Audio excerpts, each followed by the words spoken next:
Live from WRAL News Headquarters in Raleigh, your number one source for local news. WRAL News, coverage you can count on. Well, it was a rough start to the early morning. We had a lot of rain and storms move through the triangle. Getting a break now, but there's more headed our way. I'll have the hour-by-hour rain forecast coming up.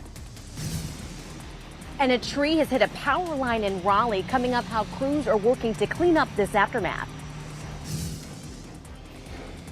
And this morning, Democrats are scrambling to fill the ticket after President Biden dropped from the race. We have reaction on the historic decision, plus why analysts say Governor Roy Cooper could be a vice presidential nominee.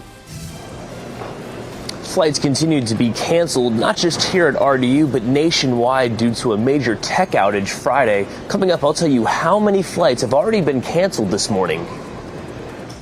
Good morning, everyone. It is 6 o'clock. A lot to tell you about on this Monday morning as we track those residual effects from the global tech outage as well as rain this morning. And then, of course, the presidential race just got a whole lot more interesting. I'm Renee Chu. Tons of stuff going on. I'm Jeff Hogan. Thanks for making us part of your Monday here. With Crack of Dawn is upon us now. And the crack of thunder and lightning last night that we saw woke some people. Yeah, exactly. Amy Wilmoth in the WRAL Severe Weather Center right now. Woke me up at 2 a.m. There was a huge area of storms moving through the triangle with a lot of lightning. The lightning has subsided for most of us. We're getting a break from the rain in the Wake County area, also in Durham, Chapel Hill, getting a break from the rain. But you can see some of these showers that are headed in our direction. So the triangle, you're in for some more rain during the morning commute. We'll keep you posted on any issues out on the roads. Fayetteville, southern parts of Cumberland County, getting some very heavy rain right now. That lifting to the north and east. So pretty active morning out there.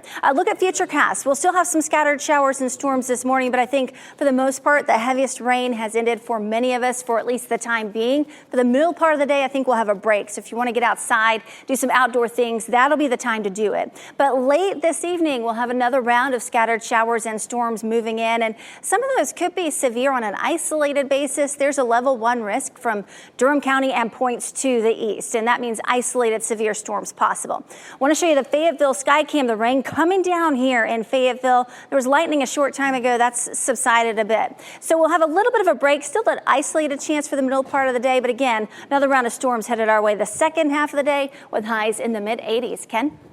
We were following some breaking news here in the WRAL Traffic Center. Of course, everybody's waking up to some wet road conditions this morning. Got a couple of incidents to report. We'll get to that just shortly, but we do have the WRAL Storm Tracker out on the roadways this morning. Kelsey Coffey is in the Storm Tracker. Kelsey, you're on the scene of a situation where a tree hit some power lines. Fill us in and set the scene for us.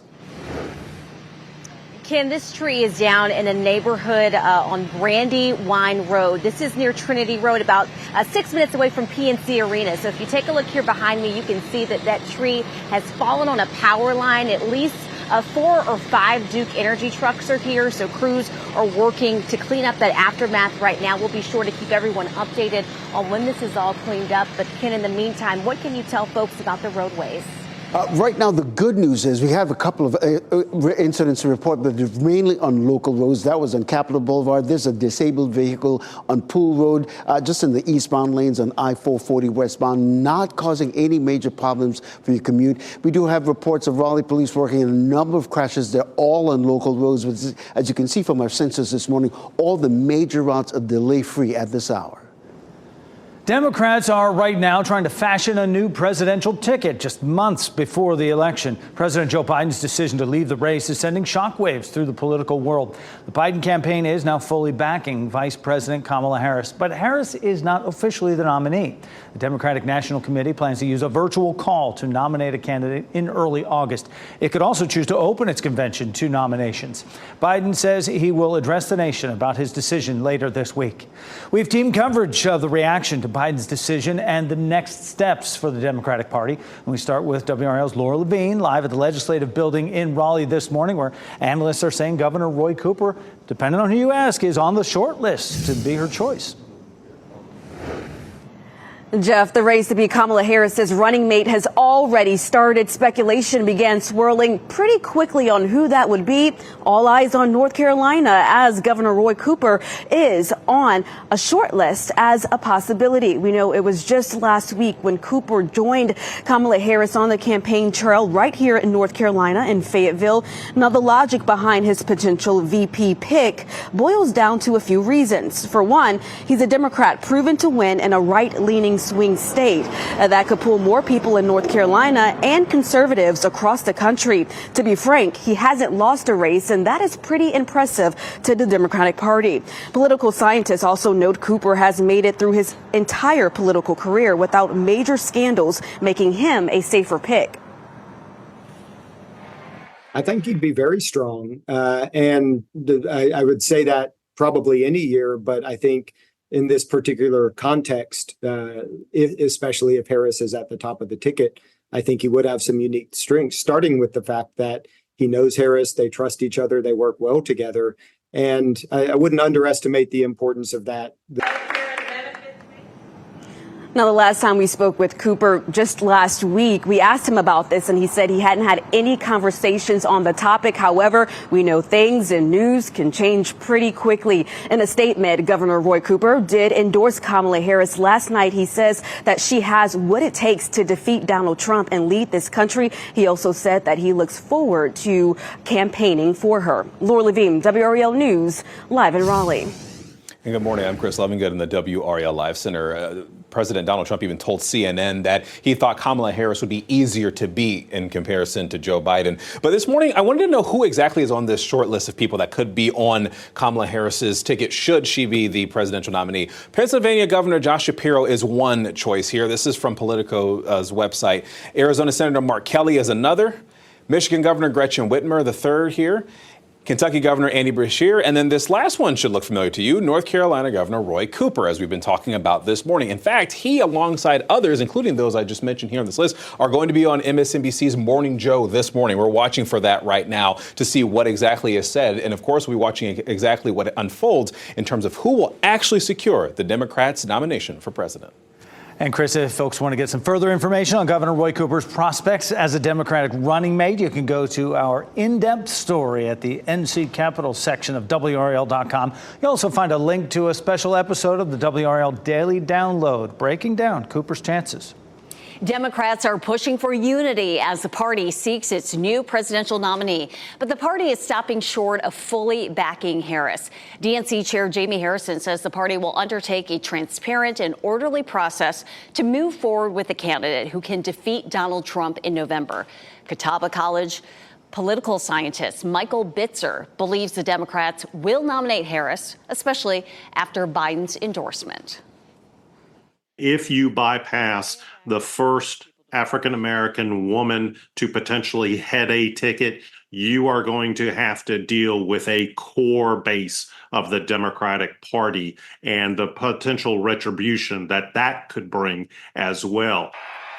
Some party leaders say waiting until the Democratic National Convention, which starts August 19th, to select a candidate would be too long. Former President Donald Trump quickly reacted to President Biden's decision to drop out of the race. In a post to his Truth Social platform, Trump said in part, "We will suffer greatly because of Biden's presidency, but we will remedy the damage he has done very quickly." This morning on Today, continuing coverage of President Biden's historic decision and a closer look at Kamala Harris, now front and center in the race. Today airs at 7 o'clock, right after this newscast here on WRAL. The rain this morning, along with the ripple effects from the global tech outage that grounded flights Friday morning, is causing problems at RDU this morning. Here's a live look at the airport right now. WRAL's Nick Perlin is inside RDU. And Nick, quite a few flights canceled and delayed this morning, and that number steadily goes up. Renee, I've been tracking flight cancellations all morning here on FlightAware on my phone, and I can tell you 14 flights have already been canceled at RDU this morning, and over 1,000 now have been canceled nationwide. Now, this is all stemming from that major tech outage that happened Friday, where we saw thousands of flights being canceled over the weekend. Now, we did see on Saturday travelers reporting flights recovering a little bit, but still major cancellations and delays making it difficult for travelers getting to where they they need to be. And as we can say this morning, we're seeing those issues continue to linger. As I said, 1,000 flights, over 1,000 flights have already been canceled nationwide, and 14 of them are here at RDU. I'm going to continue to monitor these numbers all morning, and I'll keep you updated on what I'm finding. Live at RDU, Nick Perlin, WRAL News. The Paris Olympics begin this Friday, and the final preparations are underway. We have a look at the finishing touches around the River Seine ahead of a one-of-a-kind opening ceremony. Michelle. And the work to fix that global tech outage is still happening. The tool that Microsoft is pushing out to help. And meteorologist Amy Wilmoth tracking the rain this morning. Right, we have some wet roads out there for the morning commute. We've had some thunderstorms roll through as well. Getting a break in the triangle, but this is headed our way. I'll show you the hour-by-hour rain forecast for today coming up. As you get into your car, tune to WRAL News Plus on your radio. In Raleigh on 99.3 FM. In Durham, 96.5 FM. And everywhere on 101.5 HD3.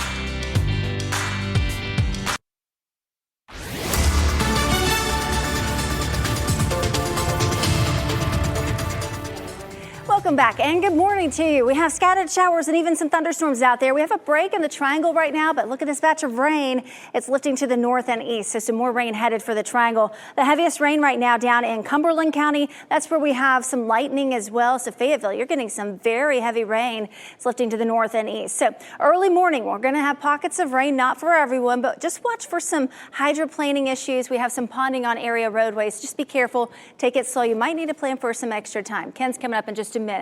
This is a live look at North Hills. We have some clouds, but it's dry in North Hills. The roads are still wet, but the rain not coming down. Your exercise forecast at times, it might be better to hit the gym, but the middle part of the day, I think we're just going to have isolated activity. Highs climbing to the mid-80s. Ken? And happening now in the WRAL Traffic Center, Amy, we've got some wet road conditions that you just mentioned. But the good news is all of our major routes are delay-free this morning. We just had an accident on Capitol Boulevard. That's cleared up. We just have this disabled vehicle here on Pool Road in the eastbound lane there, I-440 westbound, not causing any problems in that vicinity. So nothing to worry about this morning. Elsewhere around the triangle, all the major routes are delay-free this morning. And Jeff, you got a really sad story to tell you. Yeah, we keep it on the roads here, Ken, for this crash. Now, investigators say 3 people died in a head-on crash in Johnston County over the weekend. I'll give you some details on this. Crash happened US 70 outside Pine Level around 2 o'clock Sunday morning. Troopers say 43-year-old Cameron Yonis was driving a pickup truck the wrong way. He hit another pickup truck being driven by 21-year-old William McClung. Both drivers died. A passenger in McClung's truck, 53-year-old Mark Braswell, also died. Troopers believe both drivers had been drinking. No one in either truck was wearing a seatbelt. Today, more fencing will be installed around 2 Durham playgrounds where officials found lead in the soil. Fencing will go up at Lyon and Waldtown Parks so the state DEQ can analyze soil found to contain high levels of lead. These parks have already been closed. Officials say the additional fencing will help keep people out and ensure safety during the testing. There is no timeline on when the parks will reopen. 4 days after that global Microsoft outage, and some airlines and companies are still experiencing issues and delays. WRAL's Michelle McConaughey is here to walk us through some of it. Michelle. Yeah, Jeff, the largest IT outage in history caused disorder at airports, banks, outages for 911 services, and challenges at healthcare facilities. Major carriers like Delta, United, and American canceled and delayed hundreds of flights on Friday, and we are still seeing the ripple effects, as you heard from Nick at RDU. Things have been resolved, but it's not a quick fix for airlines who have to manually reboot computers. More than 1,200 Delta flights were canceled yesterday. They have also paused unaccompanied minor travel until Wednesday. Major hotels even saw issues, including Marriott and Hilton's. They had trouble processing payments and also checking customers in. The issue also affected banks, leaving some customers unable to access their money. Costs from the outage could top $1 billion, and Microsoft has also released a recovery tool that was designed to help repair Windows machines that were impacted. Well, just over 4 days and a handful of hours away from the 2024 Paris Olympics, and those final preparations are coming together along the River Seine. For the first time in the history of the Summer Olympics, the opening ceremony will not be in a stadium. Thousands of athletes will make their way by boat on the Seine.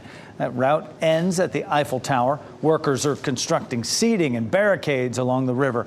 It is quiet now, but that'll be much different in just a few days as fans roll in. WRAL is your home for the Summer Olympics. We'll have live coverage from this Friday, July 26th to August 11th, all on WRAL. Look for live reports from Paris throughout the competition at 6 a.m., 6 p.m., and 11 p.m.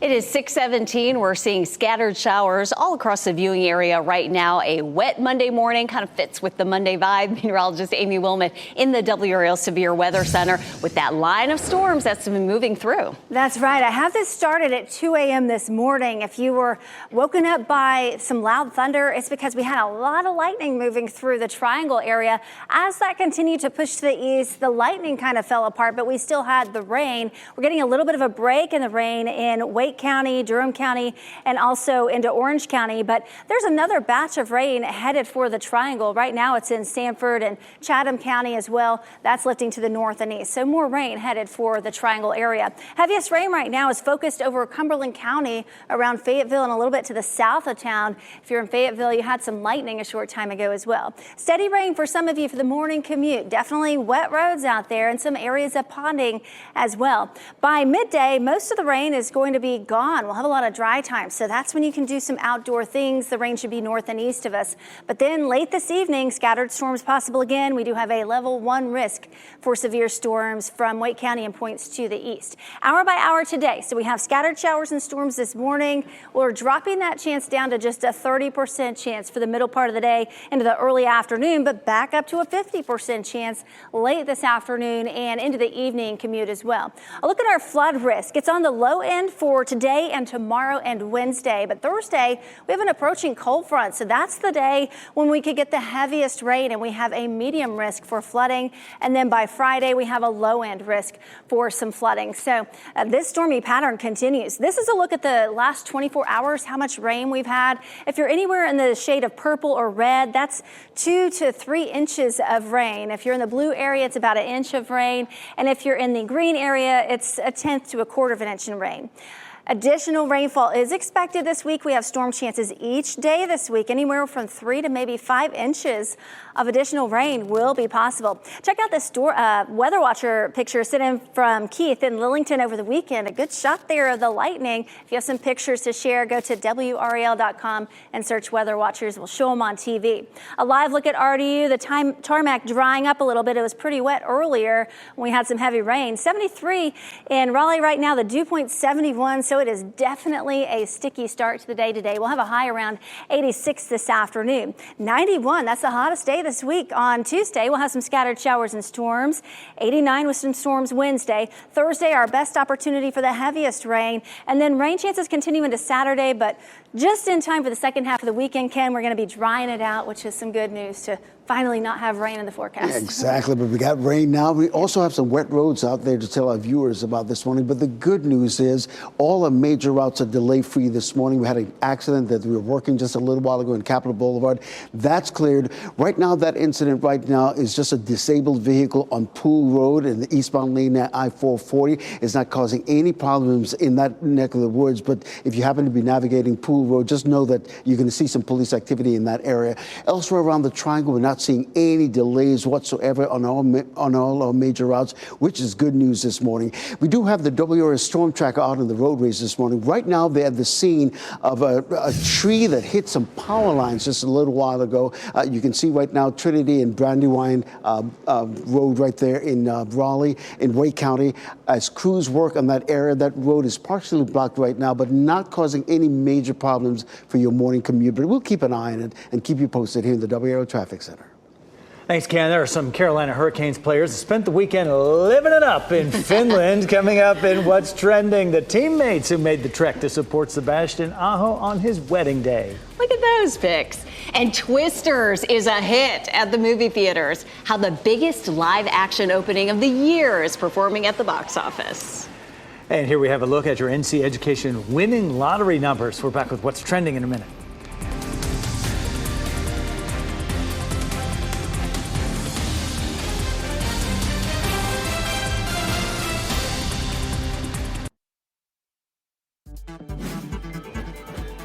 this What's Trending report, sponsored by Rug & Home. Twisters is storming its way to a blockbuster showing at the box office. Ken Smith here now with What's Trending. Ken. Yeah, big fan of the original, of course. This one brought in more than $80 million in its first weekend in theaters. That's the biggest opening for a live-action movie yet this summer, and it's about $30 million more than film experts projected Twisters would make in its opening weekend. Yeah, who could forget Twister from the 1990s with Bill Paxton and Helen Hunt? But it's okay if you didn't watch the first one. You can still follow the second one, because really all it is just more people who really like chasing tornadoes. And apparently there are a lot of tornadoes in this one. Yeah. It's an adrenaline rush, a joyride. Amy Wilmoth went to go see it. She said she loved it. I love hearing that. Just suspend disbelief. Yes. It's okay. It's not scientifically accurate. It's okay. It's I can't wait to see it though. Well, listen, this weekend, Carolina Hurricane Center Sebastian Aho got married in his home country, Finland. Some of his current and former teammates made the trip to live it up with the groom. Seth Jarvis posted these photos on social media. Jesper Kotkaniemi, Jesper Foss, and former Canes Nino Niederreiter and Teuvo Teravainen were all there to celebrate with Aho. Looks like they had great weather for it as well, you know, in Finland in July. Sounds great to me. But there's such a small window for these guys in the NHL to figure out their. You don't want to do it in June. You might be in the Stanley Cup playoffs. So, exactly. And then you can't do it in August or September. You're going to be in camp. So July's a good month. Yeah, they work so hard 9-10 months out of the year. It's good to see them let loose a little bit. Good times. Thanks. Take a look at this 10,000 square foot Olympics mega store set up just in time for the games. The store has a ton of T-shirts with the Paris 2024 logo on it. They also sell plush mascots of the Olympics and Paralympics. Those things, you'll see them. They're called freesias. And shoppers can find items like Paris 2024 candles, cards, and windbreakers, all kinds of tchotchkes there. The mega store is designed for crowds, with organizers saying it can support up to 10,000 customers in Paris per day. All right, we have some more rain headed for Wake County coming up in just a little bit. We're going to take another look at the radar, but this stormy pattern continues for the next several days, maybe finally drying out by the time we get to Sunday. Those showers and storms are making for a messy morning commute. This is a live look near Trinity Road in Cary, where crews, you can see, are working to repair power in the neighborhood. Kelsey Coffey is there. We'll check in with her in just a bit. And Joe Biden will not seek re-election, and now the race is on to see who Kamala Harris's running mate will be. Just ahead at 6:30, why some believe Governor Roy Cooper is on that list as a possible pick.